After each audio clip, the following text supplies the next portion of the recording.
Hola amigos, feliz viernes. Hoy es viernes. Yo soy Rory, and this week we had a spontaneous Q&A session during one of the days we had class earlier this week, and it was all about sharing bad news. So I thought that I would give you some phrases that you can use to open the conversation about bad news. Let's take a look at what we had. So unas frases para empezar. So a few phrases to get us started.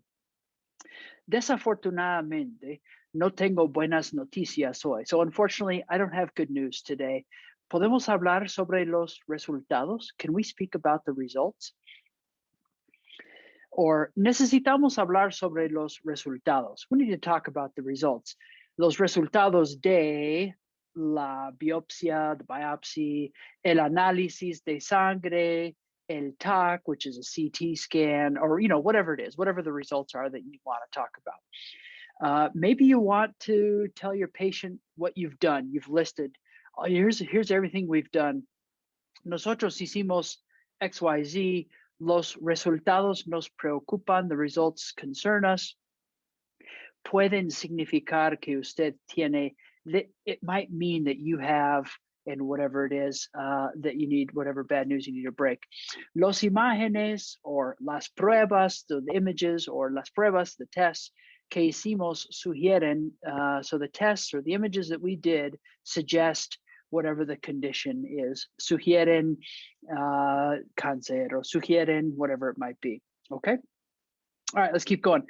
Para demostrar empatía. So, how do you demonstrate? I understand this is hard. So we've got some simple phrases here to show some empathy with your patients. Entiendo que es difícil. I understand it's difficult. Sé que es difícil. I know it's difficult. Imagino que, and whatever. I imagine that, and you could fill in the blank at the end here with any sort of emotion type phrase. Usted está preocupada, that you're concerned. Usted está nervioso, you're nervous, or whatever. And then some frases para decir I'm sorry. We during our quick Q&A, we naturally moved toward saying I'm sorry and how to say it, how not to say it in different contexts. And so when if you just want to say I'm sorry, period, nothing else, no more explanation, not I'm sorry that, not I'm sorry for, just I'm sorry, 2 words, lo siento. But that's pretty much the only time you'll ever say lo siento. We use, us native English speakers, use I'm sorry a lot, and the word sorry a lot, and we can express full phrases with it and everything. And so if you want to go with a full phrase, you drop the lo and you say siento que. Siento que. Now, a quick note for you high intermediates and advanced learners, this does require the subjunctive after it, after you say siento que. Lamento que is the exact same thing. I'm instead of siento, I feel that, it's lamento, I lament that, okay? And then also requiring subjunctive at the end. So for most of you, middle and lower intermediates and beginners in Spanish, probably forget about this because you don't have the subjunctive on board.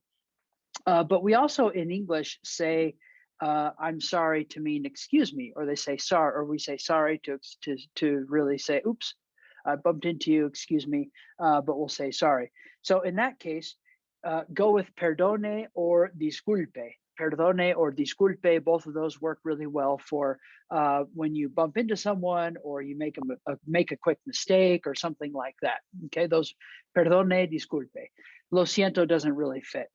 When you are passing through a group or when you are leaving a group, it is also really common. We don't really say sorry in English when this happens, but we do say excuse me.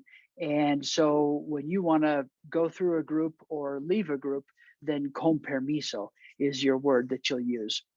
All right, so just a real quickie today. I'll see you next week for another video viernes, and as we wrap up our diet and exercise series.